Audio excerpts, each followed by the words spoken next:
கதை ஆக்சுவலாக எனக்கு பிடிச்சிருந்தது. அவங்க அப்பா இறந்துறாரு, அடக்கம் பண்ணோம். அடக்கம் பண்ணுறதுக்கு அவங்க சொந்த நிலத்தில் அடக்கம் பண்ணுறது அவங்களோட வழக்கமாக இருக்குது. அந்த வழக்கத்தை அவங்க வந்து அந்த சொந்த நிலத்தில் அடக்கம் பண்ணணும்னு நினைக்கிறப்ப, அந்த நிலம் பேங்க்கில் ஒரு லோனுக்காக வாங்கி வச்சுருக்காங்க. டிராக்டர் ஏதோ வாங்கியிருக்காங்க. அந்த டிராக்டர் லோனுக்கு இந்த லேண்டை வச்சுருக்காங்க. லேண்டை வச்சு வாங்கினதுனால அது வந்து இன்ட்ரெஸ்ட் ஒழுங்காக பே பண்ண முடியாமல், விவசாயத்தில் ஒழுங்காக விவசாயம் சரியில்லாமல், கடன் கட்ட முடியாமல், அது இன்ட்ரெஸ்ட் மேலே ஏறி ஆக்ஷனுக்கு வந்துடுச்சு. ஜப்தி பண்ணுறதுக்கு ஆஃபீஸர்ஸ் வராங்க. அது நல்லா அப்படியே கேரி ஃபார்வர்ட் பண்ணி கொண்டு போயிருந்தாங்கன்னா ஒரு எமோஷ்னல் ஹார்ட் ஈட்டிங் ஸ்டோரியாக இருந்திருக்கும். திருடர்னு சொல்கிறாங்க. அவர் வந்து தெரிஞ்ச ஒரே தொழில் திருட்டு தான்றாங்க. சின்ன வயசுலேருந்தே காசை திருடி தான் வீட்டை விட்டு ஓடி போனோன்னு சொல்கிறாங்க. அந்த லுக்கில் எனக்கு படல. தனுஷ் பார்க்க ஃப்ரேமில் அழகாக இருக்கார், நல்லா இருக்கார். ஆனால் அந்த கதைக்கும் அந்த கேரக்டருக்குமான லுக்கில் அது எனக்கு கன்வின்சிங்காக இல்லை. சின்ன வயசுலேயே காசு திருடி ஓடி போன ஒரு கேரக்டரு வீட்டில் அவங்க அப்பா வந்து அவ்வளோ கோவத்தில் இருக்காருன்றாங்க. அப்புறம் திரும்ப அவன் திருட்டு தொழிலாம் சூஸ் பண்ணுறான். அப்புறம் போய் சொல்லி ஒரு பொண்ணை கல்யாணம் பண்ணிக்கிறான். அப்புறம் திருடின்னு தான் இருந்திருக்கான். அந்த பொண்ணு தெரிய வந்தப்புறம் திரும்ப இல்லை பரவாயில்ல, நான் உன்னை கல்யாணம் பண்ண அப்புறமும் தெரிய வந்துச்சு, ஆனால் அதுக்காக நான் ஒன்று விட்டு போக முடியாது, திருந்தி வரலான்னு சொல்லி ஒரு தொழில் பண்ணுறான். ஒரு 6 மாதம் ஒரு வேலையை பண்ணுறான். அந்த தொழிலை கற்றுக்கிறான். ஒரு மெஸ்ஸில் வேலை பண்ணுற மாதிரி ஒரு சீன் வருது. ஒரே சீன் தான் வருது. இந்த ஒரு சீனில் சம்பளத்தை ஏற்றி கேட்குறப்ப 6 மாதம் தானே ஆச்சு, ஒரு வருஷம் வேலை செய்ய பார்த்துக்கலாம் அப்படின்னு இருக்காரு. அதில் வந்து ஓனர் பக்கம் எனக்கு எந்த தப்பும் இல்லை மாதிரி எனக்கு தெரியல. ஆனால் இவருக்கு என்ன ஆச்சுன்னா கோவம் வந்து நம்ம வந்து சொந்தமாக முன்னேறணும் அப்படின்ற மாதிரி நம்ம வந்து மெஸ்ஸை வச்சிடலாம் அப்படின்னு இருக்கான். ஓகே, நல்லது தான்.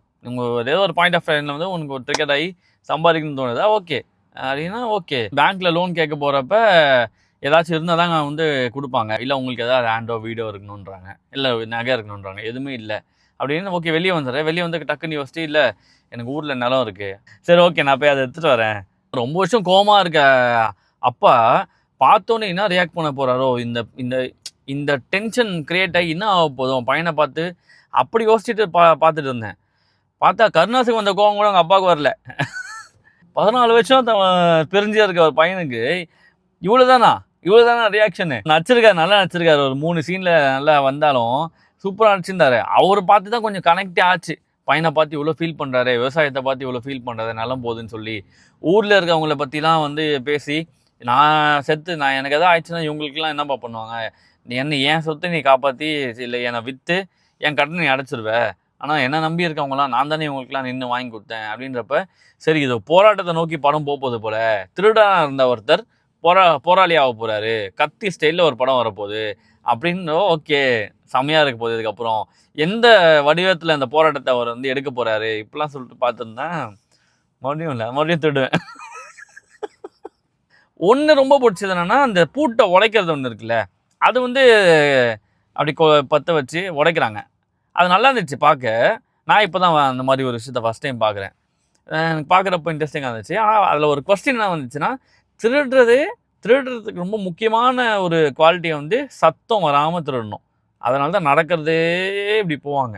ஆனால் போனோடனே டம்முன்னு வெளியே போட்டு சுற்றி இருக்கவங்களாம் எழுதிக்க மாட்டானான்ற ஒரு கொஸ்டின் இருந்துச்சு. ஆனால் அந்த மெத்தட் பார்க்க இன்ட்ரெஸ்டிங்காக இருந்துச்சு. காசு வேணும் பாடியை மீட்டு எடுக்க, அது ஓகே. ஆனால் அது போய் டம்மு வச்சா நீயும் போனமா போயிடுவேன், இல்லை நீ ஜெயிலுக்கு போயிடுவேன், அப்பாவும் ஓகே நீயும் ஓகேன்ற மாதிரி அடி போட்டு அவன் பின்னாடி வெளியே உட்காரத்துக்குனே ஒரு கேரக்டர் எழுதியிருக்கானுங்க. அந்த கேரக்டர் வெளியே உட்காந்து அவன் வேற பயந்து நிற்பான்.